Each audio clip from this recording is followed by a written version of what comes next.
Aliza? Hi. Yes, I'm here. Into the domain of the opposite of Kedusha, of Klippa. Not only do we cross over the demarcation line, but we also siphon off energy, spiritual energy, from the Kedusha into the hands of the Klippa, into the hands of the spiritually evil forces. That creates demons. And these demons are extremely dangerous and can be very harmful to the person who has committed the Aveira. There is a very simple eitzah. There is a very simple answer to this problem. And the answer to this problem is that we do tshuva.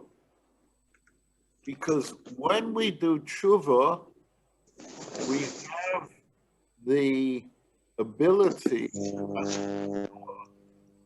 and the strength to destroy these demons. Now, in the nusach of the Arizal, we say every night, on every night where one does not say Tachanun, last night, if it was before Chatzos, we wouldn't have said Tachanun, we wouldn't have said Oshamnu, Bagadnu, Gazalnu, we've sinned, etc., etc. But on a normal day, on a weekday, we say this nusach of Oshamnu, Bagadnu, Gazalnu. Now, what is the special potency of this nusach of Oshamnu, Bogadnu, Gozalnu, where we go through all of the letters of the Aleph base, from Aleph to Tov? What is the special power of these words? So there is an explanation based on a mimer from the Tzemach Tzedek, where the Tzemach Tzedek explains that when we do an Aveira, whatever Aveira it is, we create this demon, and this demon has two parts. It has some kind of physical manifestation, and it also has a neshama, a spirit. The physical manifestation of this demon is created by the act. A person went into a store, and when there was nobody looking, he picked something up and put it in his pocket. He stole, right? So the act of stealing has two different parts. There's the actual act where he's put his hand into the wherever and he took out a purse that he liked. He liked the look of that purse, and he put the purse in his pocket where nobody was looking, and he walked out of the shop. So you've got the physical act of his putting his hand, picking up the purse, putting it in his pocket, and you've got the joy, the glee that he walked out of the shop without being caught. Nobody saw him, no alarm bells went off, everything went slick and smooth. So in every Aveiro, there are these two parts. There's the physical act, and there is the pleasure, the delight, the hano that the person gets from doing the Aveira and getting away with it.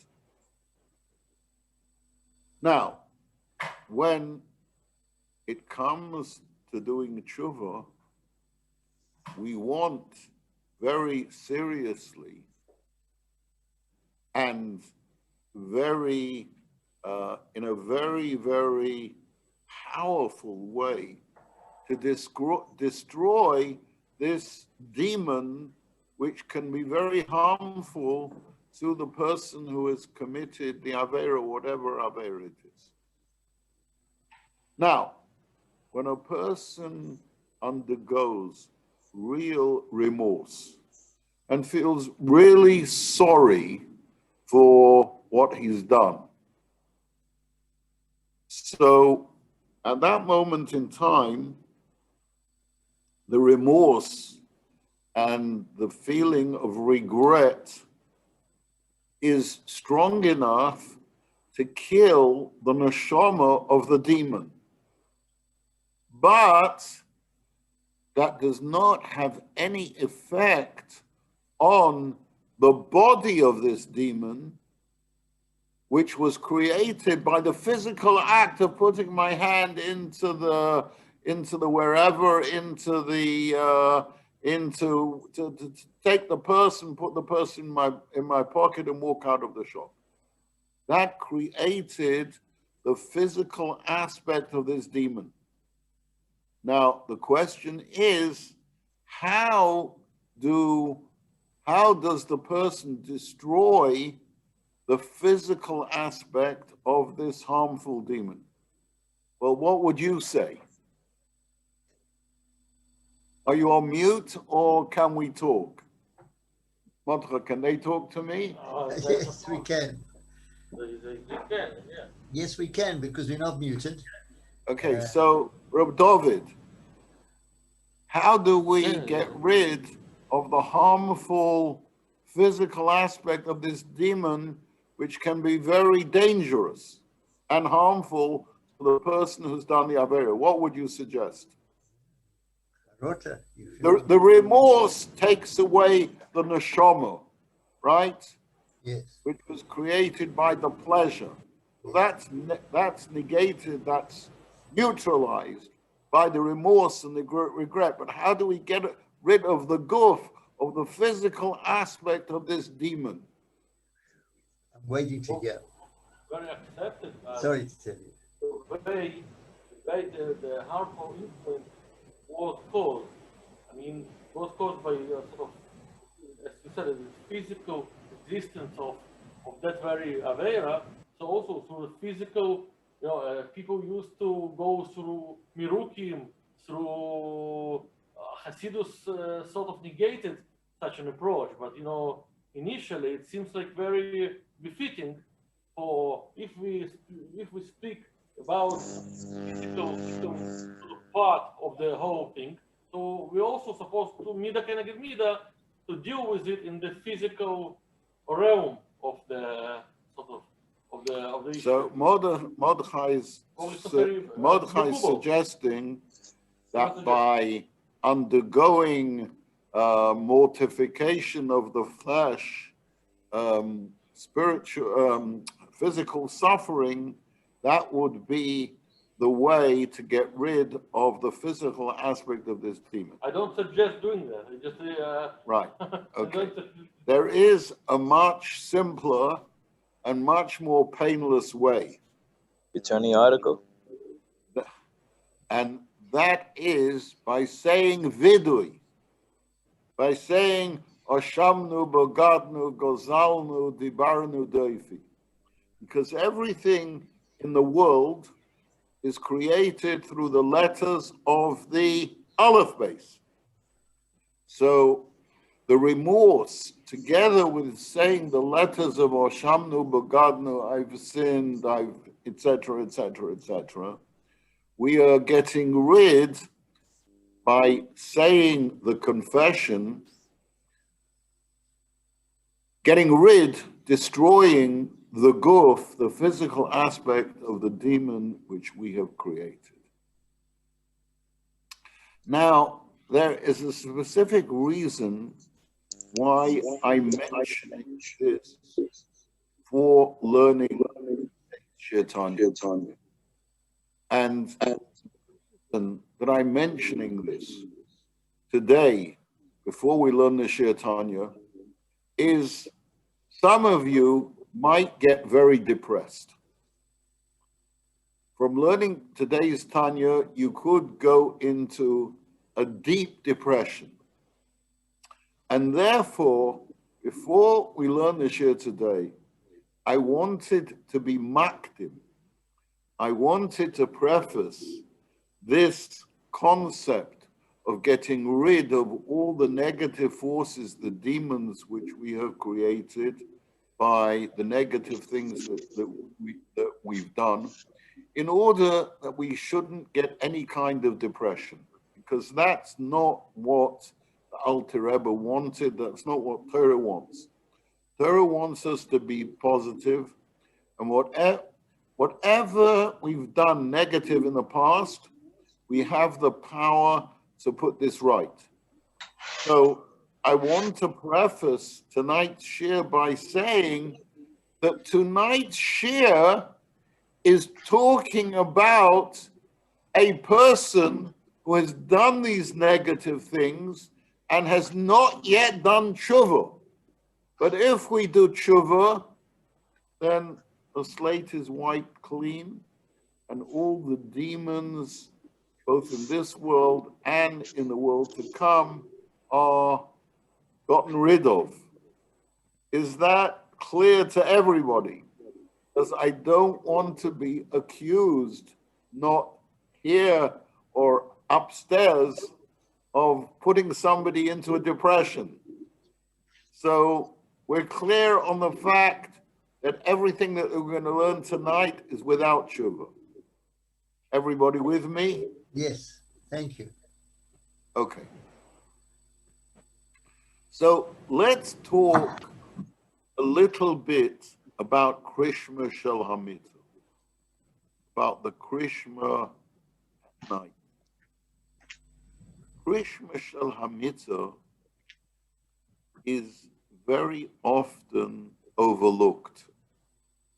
What do I mean by overlooked? It's not given the reverence and the importance which it really deserves.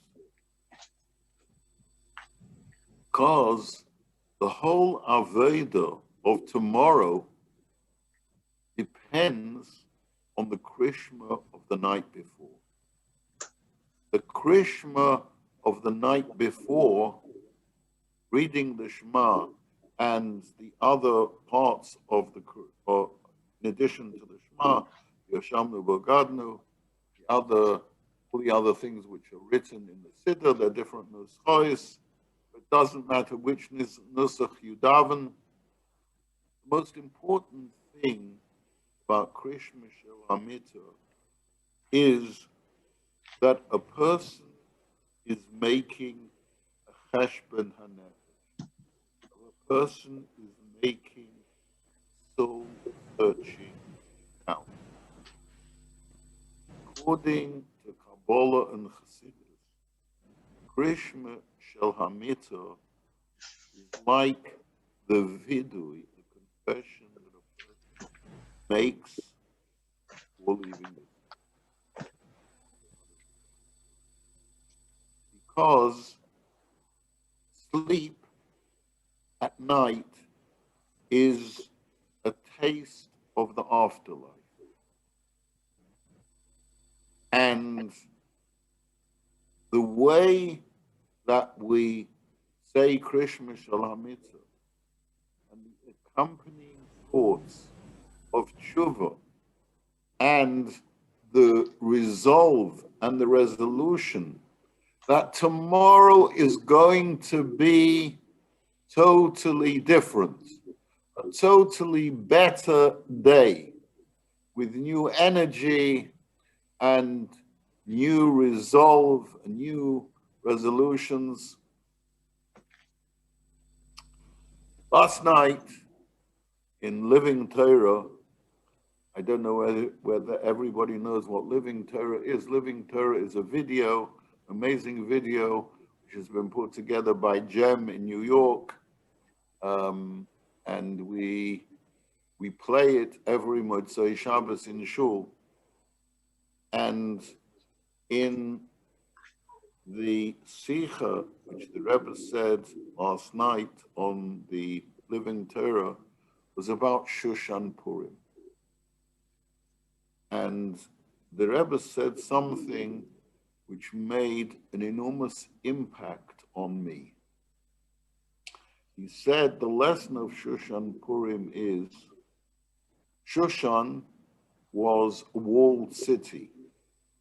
And according to the Shulchan Aruch, any city which had a wall at the time of Yehoshua ben Nun, the time of the first conquest of Eretz Yisrael, at the time of Joshua, any city which had a wall then is considered like Shushan and is considered a walled city, and the Megillah is read on a normal year, not this year, but on a normal year, when Purim doesn't fall on Friday, normal year, the Megillah is read in a walled city on the 15th of Adar. So the Rebbe said something very beautiful. He said, what is the lesson for us of Shushan Purim? He said, the lesson for us is that a person has got to erect a wall around themselves, a wall of protection.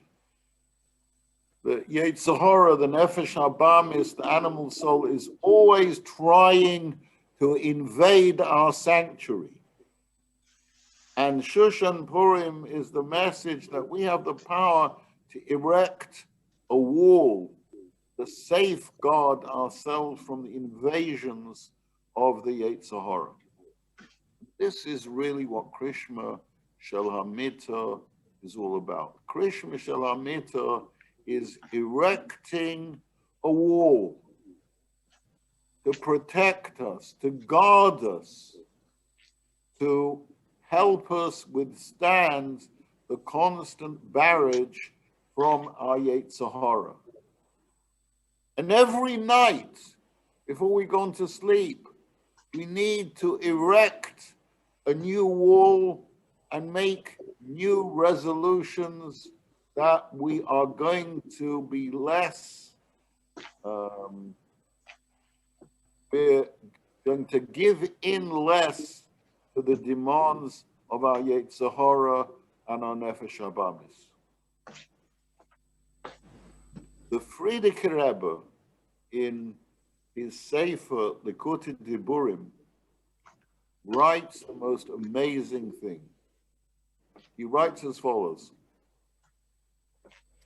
He says that he gives a promise that anyone, man or woman or child, who will take Krishma Shel HaMitah seriously and make a cheshbon hanefesh, a soul-searching, truthful account of everything that has happened during the day, or if not everything, the significant things which have happened during the day.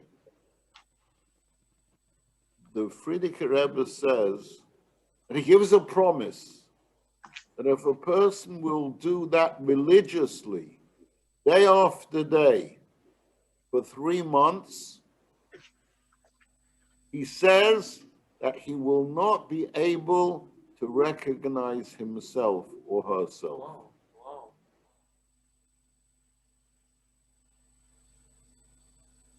That is the promise. So the Vort, bottom line is, even though we might be tired, even though, by the way, I think this is a very important point. Sometimes we make the mistake of thinking that we need to learn Krishma Shel HaMitah just before we jump into bed. That is a total mistake. Krishma Shel HaMitah is something that we can,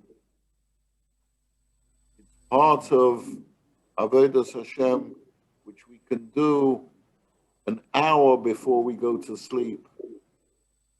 And even if a person after Krishma Shal HaMitzvah needs to have a coffee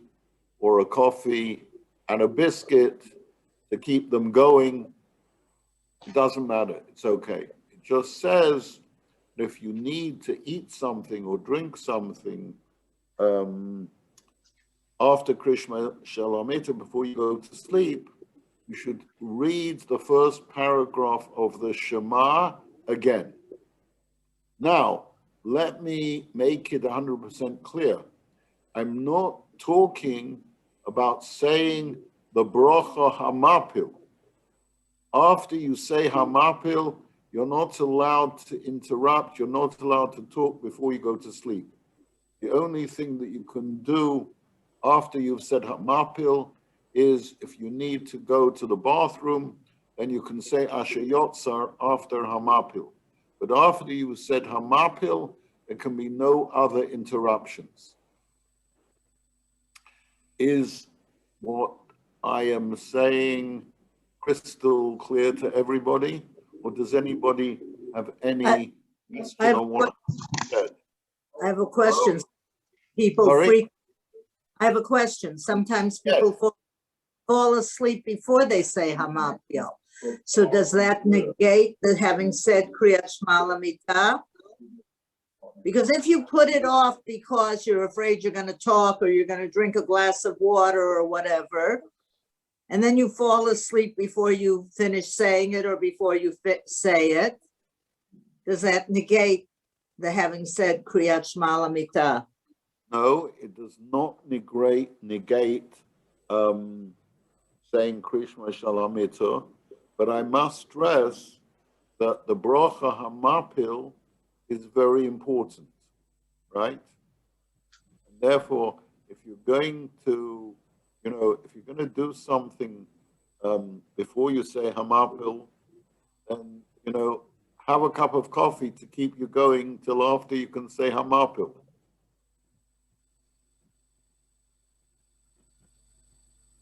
Are you with me? Doesn't negate having said Krishma Shal HaMitzvah, right? But Hamapil is the climax, that's the pièce de résistance. Right. Is that clear? Sure. Is that clear to everybody? I'm very grateful you're discussing this, Rabbi. Thank you. Sorry? I'm very grateful that you're discussing this with us. Rebbe Dolev, this is something very practical. Yes. This is the yesod of our Avodah. This is the foundation of the whole of Avodas Hashem for the next day.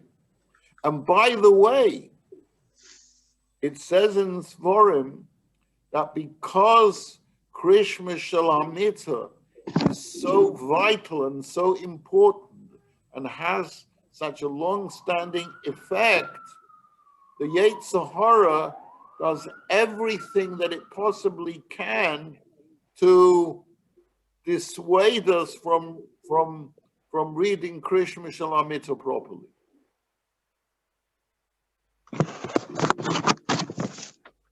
Rabbi Farro. Yes. So in terms of Hamapil, would you say that even after the other Tehillim? In other words, in some Sidurim, you have Hamapil, the Shema, and then like Yoshev, the Seisel, Hashem or Rabu, etc. So where do the additional Tehillim come in? The answer to your question is, Meir, that according to Nusach Ashkenaz, right, there are lots of things which come after Hamapil, right? Correct. Now, every Nusach was put together by Gedolei Yisrael, by very great holy rabbis who had divine inspiration. So there's no question that every nusach has its own raison d'etre and has its own kedusha. In nusach Ari, as opposed to nusach Ashkenaz, the brocha hamapil comes right at the very end, right? Now, nobody is saying that this is, one is better than the other, but what can I say? I'll tell you an interesting story.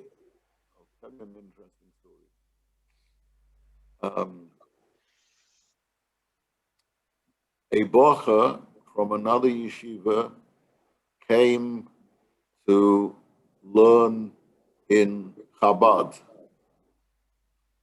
And he had been davening Nusach Ashkenaz, and he asked the Rebbe what Nusach he should daven, whether he should switch to Nusach Chabad, or whether he should continue davening Nusach Ashkenaz. So the Rebbe gave him a very interesting answer.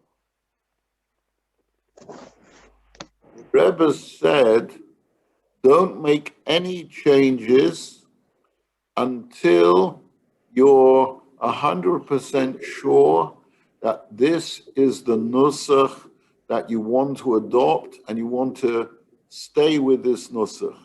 Until you have made the decision, you should not make any changes at all. And while I'm talking about, changes in nusach, I'll tell you something else.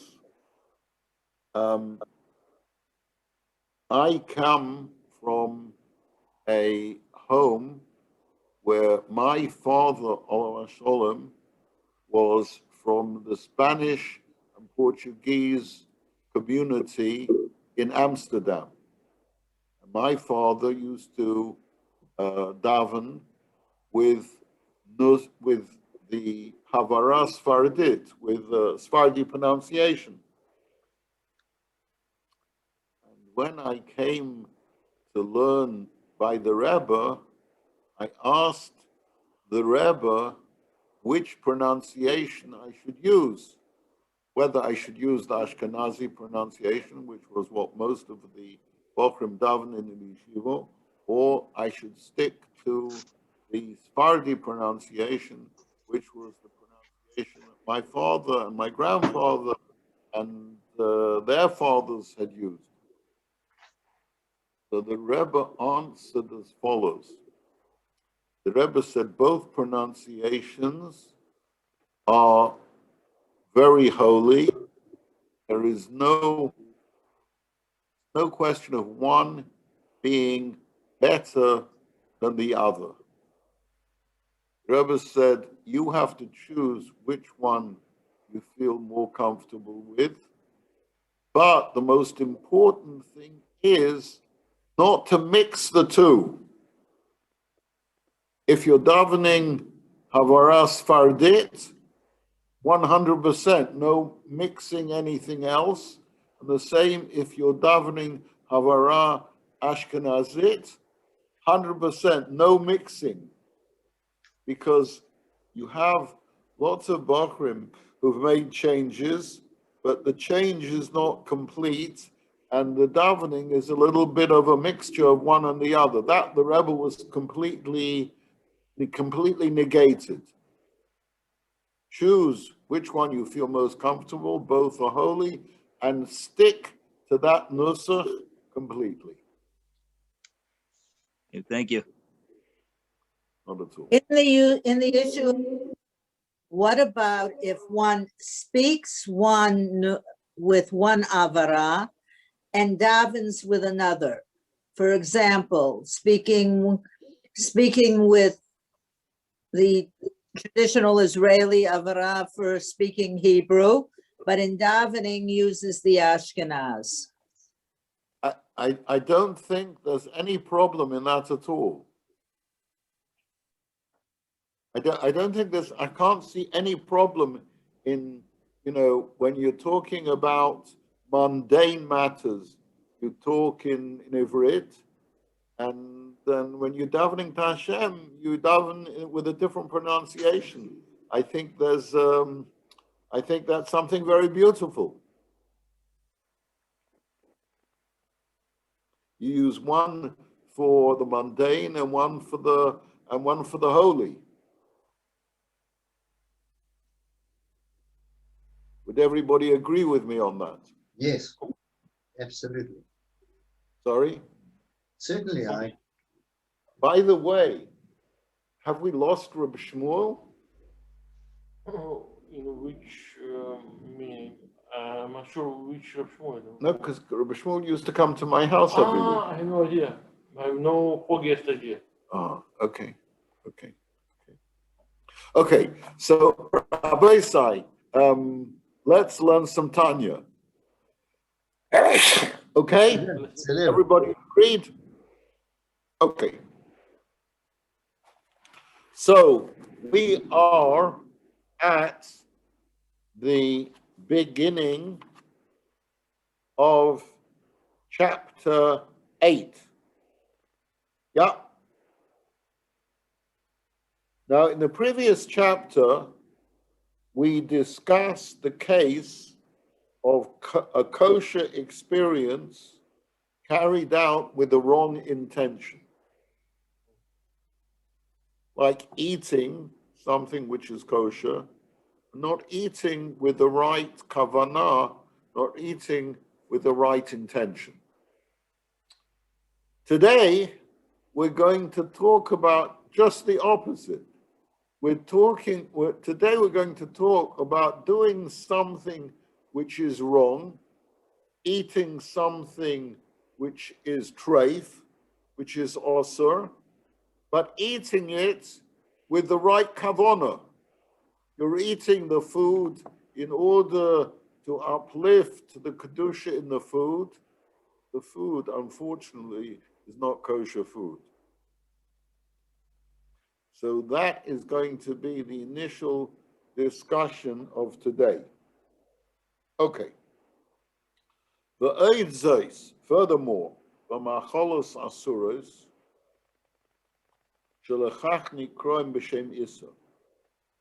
There is a reason why non-kosher food are called isur.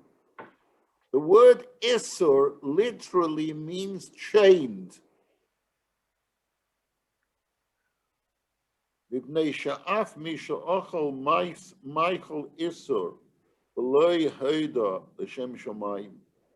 Because even if you inadvertently ate a forbidden food, something which was treif, l'shem shomayim, the sake of heaven, la'aved Hashem b'koyach achilo hahi, use the energy from that food to worship Hashem, v'gam poal v'oso kain v'korav ispalel b'koyach achilo hahi.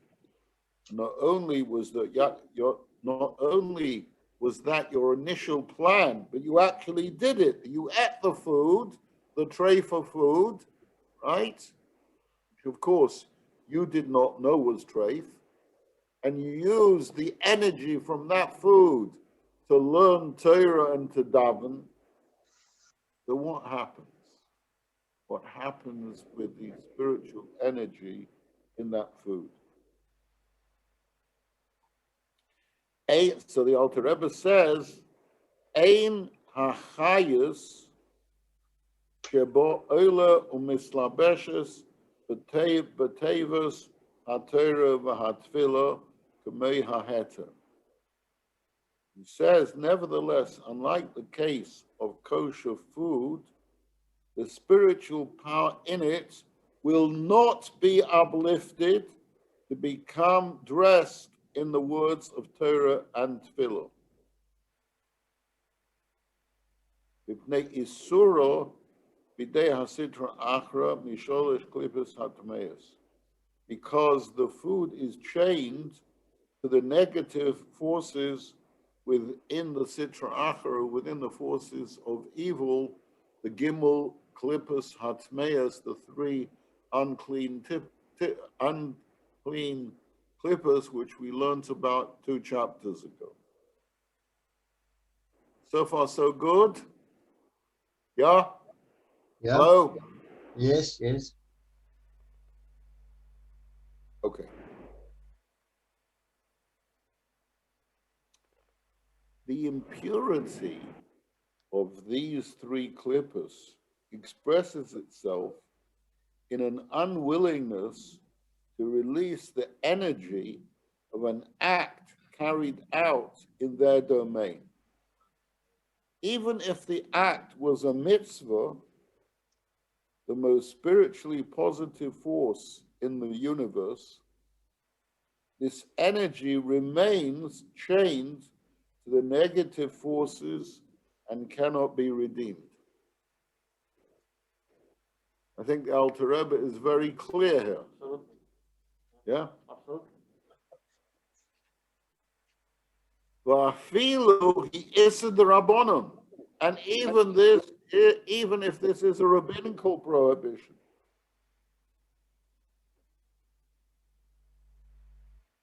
The Alter Rebbe here is giving the Chachomim enormous power. The Chachomim have the power able to take food which according to the Torah is permitted to be eaten, it's kosher food, and the Chachomim, the rabbis, have the power to be able to give this food the status of gimel klippus hatmeus, the three unclean klippus. Why is that? Shechamurim divrei seifrim divrei Torah. For the words of the rabbis are even more stringent than the words of the Torah. While rabbinic law is, legally speaking, secondary to Torah law, Judaism has an equal, if not greater, reverence for the enactments of the rabbis. This reverence, the Tanya suggests, is indicative of a special spiritual power granted to the rabbis. They decree that an object is forbidden, the spiritual energy of that object will actually change from klippas neiga to the gimel klippus hatmeus. The Chachomim have the power to be able to change the spiritual makeup of the universe.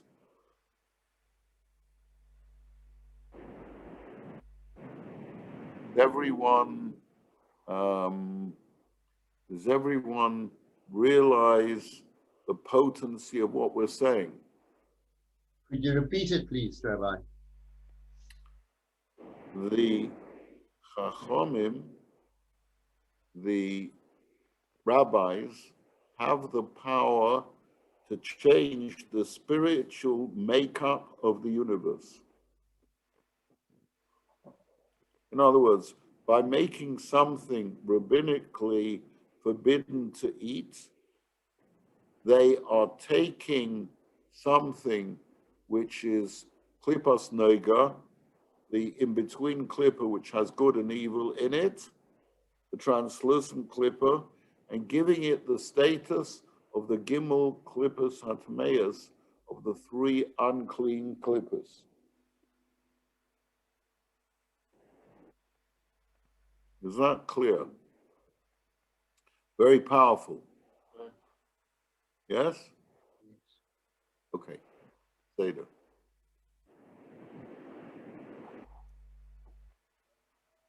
Okay, so let's continue. Ve'elochin gam ha'yetzer hara v'koach ha'misave ledvorim asurim, and therefore the yetzer hara and the koach ha'misave for dvorim ha'asurim, for those things which were the yetzer hara and the impulse to do evil and the desire for forbidden things, does not originate from the animal soul of Klippas Nega, but from an external influence, namely, Hushade Mishadin Yehudoin. Alter Rebbe is saying here that the impulse within a person to eat something which is forbidden by the Torah, or even forbidden by the rabbis, actually, comes from a demon which is totally unclean, which is totally un-Jewish.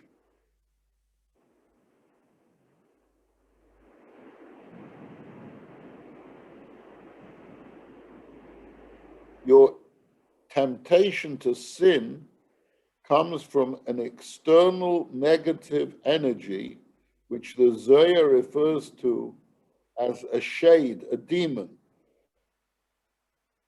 Only an energy from the three impure klippas could tempt you to a forbidden activity which is powered by the three unclean klippas.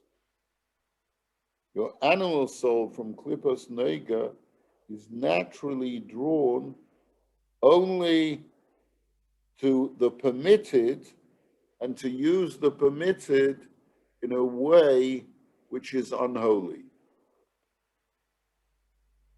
Let me just repeat that again. Yeah, please. The impulse to do something which is forbidden comes not just from a person's yetzer hara. It comes from a demon which is a totally unclean, impure demon, which is an external force which becomes enclosed in the person.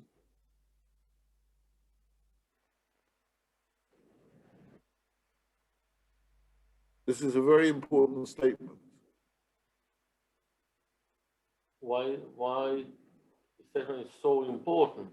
What is the difference if to do something bad comes from our bad inclination, from our yetzer hara, our person of our own, so to say, or from the external source? Because a Jew innately does not want to do something which is the complete opposite of Ratzon Hashem. If he has this impulse to do something which is forbidden, then this comes from a non-Jewish demon which has become enclosed within the person. Because a Jew naturally does not want to be over Ratzon Hashem.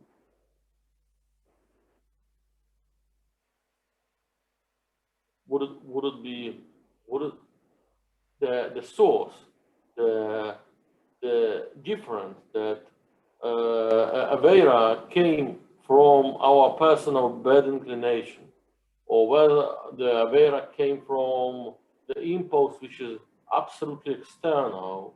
How would it be different? I mean, in the end, when when the bad deed has been done, how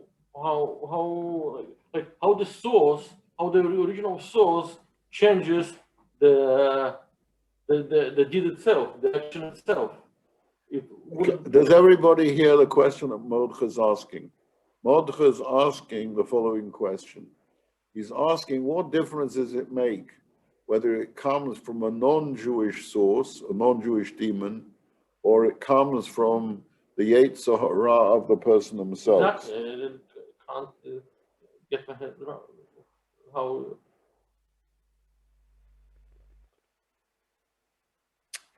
Motche, I don't want to give you an answer off the cuff.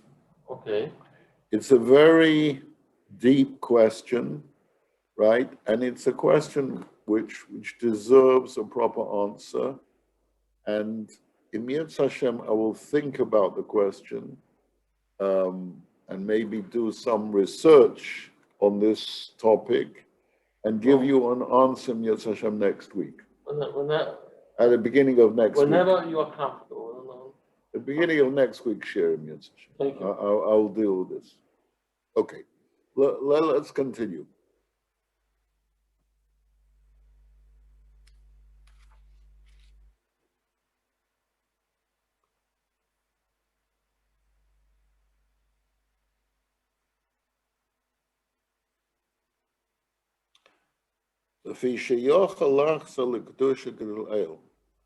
Even though the pleasure-seeking impulse can cause you to forget Hashem, it can be easily reverted to holiness.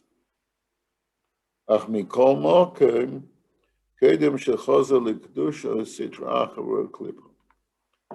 Alter Rebbe now says this. If I ate food which is kosher, but I ate the food in order to satisfy my physical lust for pleasure, which I got from the food. So I have actually degraded the spirituality in the food, and they've dragged that down. And not only have I dragged the spirituality in the food down, but this has also had a negative effect on my physical body. And therefore, until the person does tshuva for having indulged himself in this kosher food, the food, having previously been from klippas nega, the intermediate klippa, becomes gimel klippas hatmeis.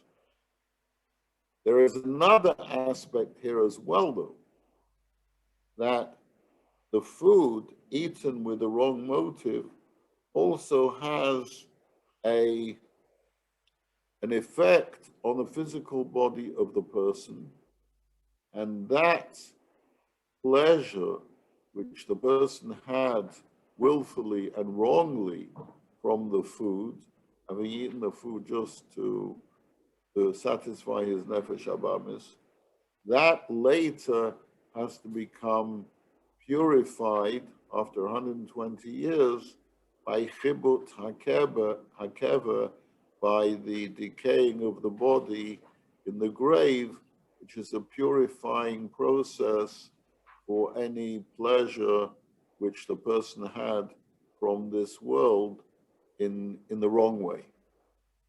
All talking about food, which is 100% glut, kosher, mahadrin, minahadrin, best possible hechsher, but eaten with the wrong motive.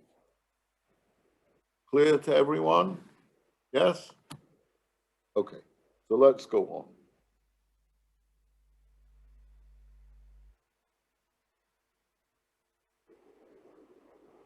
V'gam achar kach harashimu mimenu nisha dover beguf. Also, even after klippas nega experience has been reverted to holiness from the domain of the three impure klippas, a trace of it remains attached to the body. There's mikol meichel umashke nasa tekef dam ubosam imsoret. And the Rebbe says that from every food and every drink that we imbibe, there is an immediate transferal of energy from the food to the body of the person.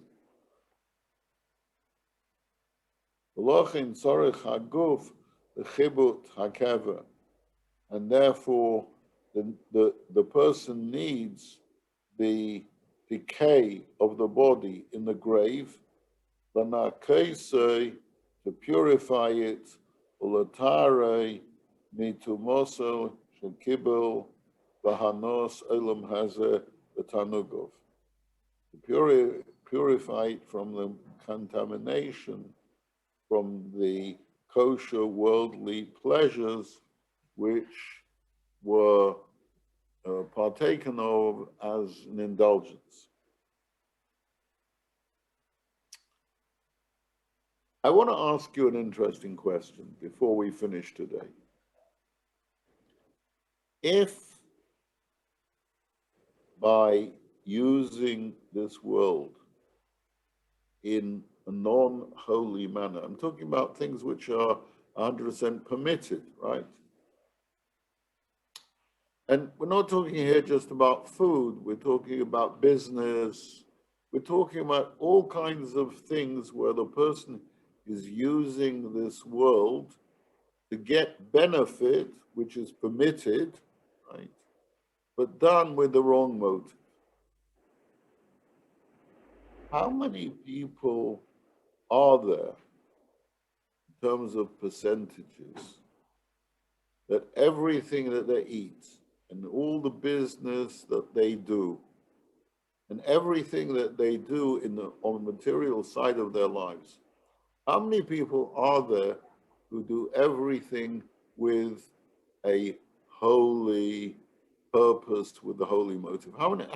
What percentage would you say?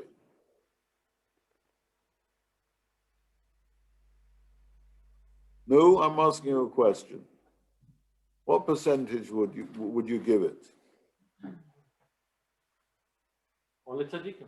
What? Only tzaddikim. No. Are you people who think they're doing it for a holy purpose, or people who are really doing it for a holy purpose? I'm talking about people, about tzaddikim. I'm talking about somebody who's totally focused, right? I'll give you an example. Somebody comes to mind. Was a Yid in London. His name was Reb Nosson Vogel. He was a diamond dealer, right? But he was a person that everything that he did, the way he did it, you could see that he was doing it not for himself, he was doing it to serve Hashem. What percentage would you say, what percentage of people like that are there around? Okay, let me suggest, let's say if we found 5%, we're doing very well. Yeah? Yes? Would everybody agree? I would say much less. Okay, Mordechai says much less. He's probably right. I'm being generous. So, why did Hashem bring so many neshamas down into this world if at the end of the day, for most of their lives, they're not going to be serving Hashem? Tanya explained, because probably our avoider is to struggle. There are like two types of dishes, two types of machalim. One of them, I don't know if this explanation is might be accepted for this very question, but Admor can give like two recognize and classify, so to say. Our avoider might be classified in two different types, in two different kinds. There is a avoider of tzaddikim and a avoider of regular people, which are not the way they do their avoider is through struggling, through fighting, so to say. You know something? I'm going to be very mean. I'm not going to tell you the answer to the question. I want you to go away. I want you to think about the question. I want you to try and come back with an answer for the shiur next week. And next week, I will give you what I think is the correct answer. Okay. It's good sometimes to have a cliffhanger, Yeah. not to have all the answers. It'll give you something to think about during the week. Everybody's in agreement? Yes? Okay. You don't mind? David? Sorry, Rabbi. Sorry? Yeah, no, fine. You brought me back. Okay, fine. See you all next week in Yetz Hashem next Sunday, if not before. Thank you. It's a wonderful share. Thank you, Rabbi. Eshikayach. Thank you. Thank you. Bye. Good night. Good night, everybody. Can I ask you all one favor? Tell more people about the shiur. Right. Right. You must do that. The more the merrier. Oh, Thank you, Rabbi. Rabbi David, pleased to see you. Mordechai? Yeah. No, I thought you used my name. Yeah, I did. I Okay. mentioned your name, but you read out my mind. It's a very good share. Thank you for your help with the sharing. Thank you. Mordechai's help is invaluable. Oh no. I'm just instrumental for small things, for small bits and bobs, just to settle a little bit. Yeah, very small things. Yeah, only small things. Have a good week, all of you. Thank you. Thank you. Good night. Good night. Good night. I got to nacht, everybody. Good night, Rabbi. I want to go to sleep. Mayor, Yes. good to have you with us. Thank you. Thank you. Oh, well, where in the Tanya